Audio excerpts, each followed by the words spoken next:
Bonjour, je suis Roger. As-tu déjà fait des achats impulsifs, ceux où quand tu rentres chez toi, tu te sens ridicule devant ta propre stupidité et tu retournes au magasin pour rendre ce que tu as acheté?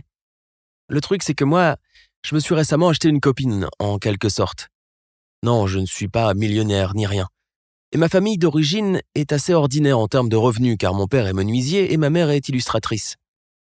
Mais nous n'avons jamais été pauvres. Je veux dire, mes parents ont pu se permettre de m'envoyer à l'université où j'étudie maintenant en deuxième année.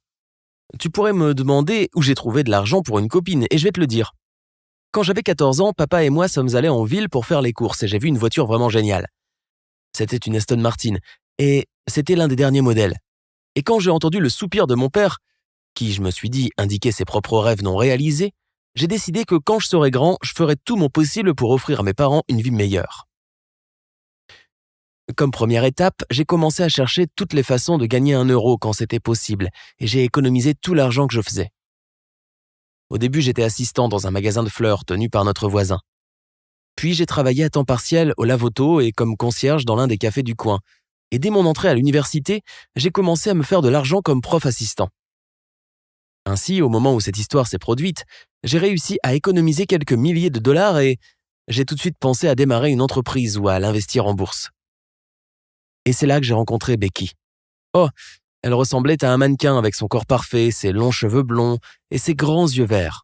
Pour moi, c'était le coup de foudre, ou une étincelle, ou peu importe comment ça s'appelle. Mais de toute évidence, elle ne me considérait pas comme un petit ami potentiel.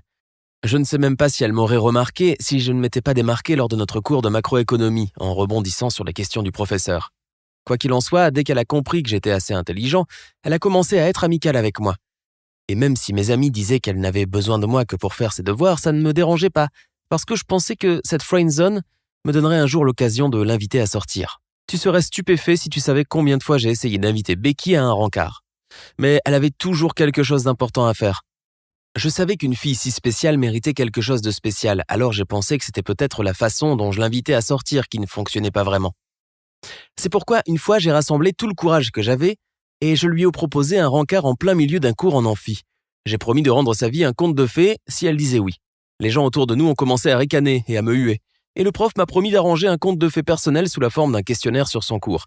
Mais tout cela n'avait pas d'importance, car Becky a finalement dit oui. Il s'est avéré qu'il était extrêmement difficile de trouver un scénario parfait pour un rendez-vous de conte de fées. Tous mes amis me proposaient des choses classes dans le genre bouquet de roses et une balade dans le parc, mais je voulais désespérément l'émerveiller. Je pensais que ce ne serait pas grand-chose si je puisais dans mes économies pour, tu sais, rendre cette soirée totalement mémorable, et pour cela j'avais vraiment besoin d'argent. Alors, le grand jour, j'ai fait livrer des fleurs dès le petit matin et je me suis assuré que différents bouquets soient livrés toutes les heures jusqu'à 18h, heure à laquelle nous devions nous retrouver dans un restaurant. Après le dîner, nous sommes allés dans un parc où un cheval et une calèche nous attendaient, et après une courte balade, nous nous sommes assis ensemble sur un banc dans un parc avec une vue magnifique sur la ville illuminée, et je lui ai offert un beau bracelet en argent. Oui, je sais, j'ai peut-être été un peu stupide de risquer autant parce que elle ne m'a rien promis, mais j'étais totalement amoureux d'elle. Et quand elle m'a embrassé, j'ai compris que ça valait chaque euro dépensé.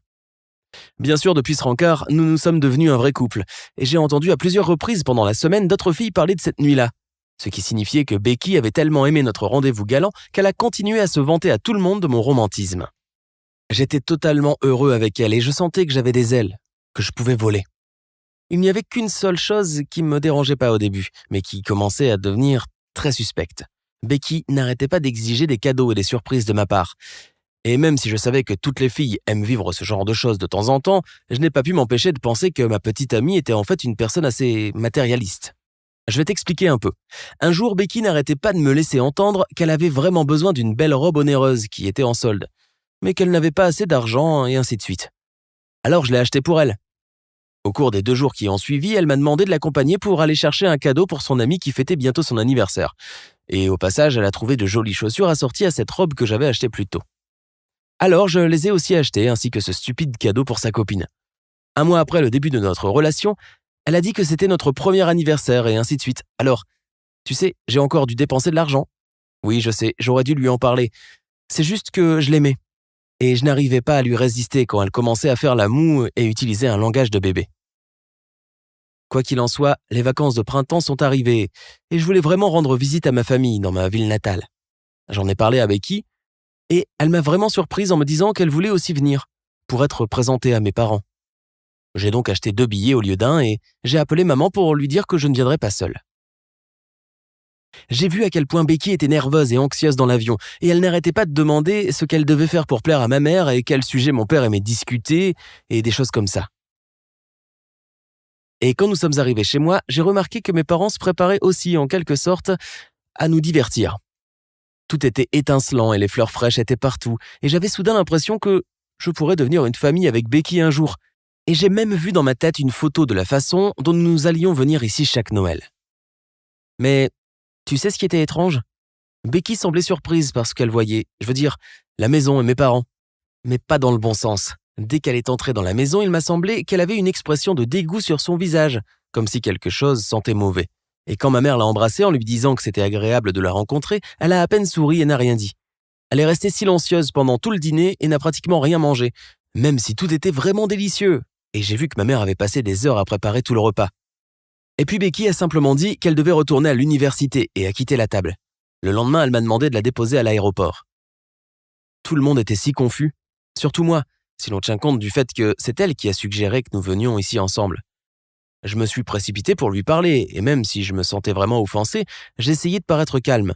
Elle, par contre, est devenue hystérique et a commencé à m'accuser de lui avoir menti, en lui disant que je venais d'une famille aisée juste pour avoir une relation avec elle, alors que ma famille pouvait à peine se permettre d'avoir un repas décent sur la table. Cela m'a vraiment mis en colère. Normalement, je ne laisse personne parler ainsi de mes parents, mais cette fois-là, j'étais vraiment amoureux de cette personne et je ne voulais pas la perdre après un simple malentendu. J'ai essayé d'expliquer à Becky que je n'étais pas un menteur et que son comportement était inapproprié, mais elle ne voulait pas écouter.